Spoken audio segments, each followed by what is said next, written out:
नमस्कार विद्यार्थी मित्रांनो, मी सोमनाथ सदाशिव हिल्ला, उपशिक्षक, जिल्हा परिषद प्राथमिक शाळा उपरी, तालुका पंढरपूर. आज मी इयत्ता 4थी वर्गातील आपल्या सभोवतालचे जग या विषयातील घटक आपले शरीर यामधील आंतरेंद्रिय या उपघटकात आपण माहिती पाहणार आहोत. मुलांनो, तुम्हाला माहित असलेल्या इंद्रियांची नावे सांगा बरं. छान, बरोबर त्याने सांगितले. परंतु या इंद्रियामध्ये काही इंद्रिय शरीराच्या बाहेर आणि काही शरीराच्या आत असतात. जी शरीराच्या आत असणारी आणि बाहेरून न दिसणारी इंद्रिय म्हणजे त्यांना आपण आंतरेंद्रिय म्हणतो. तर अशा या आंतरेंद्रियाविषयी आज आपण माहिती पाहणार आहोत. त्यामधील पहिलं आंतरेंद्रिय आहे मेंदू. शरीराचे नियंत्रण केंद्र आहे. विचार करणे, स्मरणशक्ती, हालचाली व सर्व अवयवांचे कार्य नियंत्रित करतो. मेंदू आपल्या डोक्यातील कवटीमध्ये असतो. कवटीमुळे मेंदूला संरक्षण मिळते. आपल्याला ज्ञानेंद्रियाकडून मिळालेली माहिती मेंदूत साठवली जाते. त्या माहितीचा उपयोग वेळोवेळी केला जातो.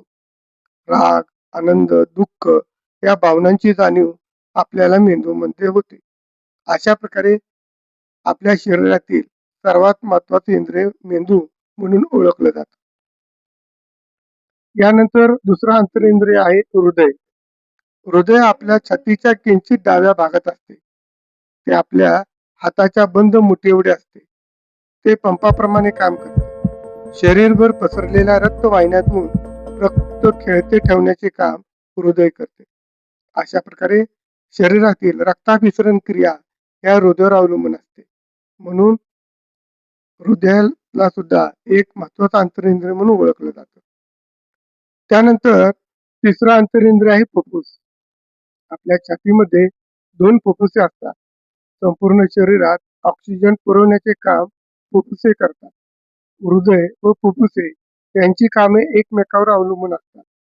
रक्त शुद्ध करण्यासाठी आवश्यक ऑक्सिजन फुफ्फुसाकडून पुरवला जातो.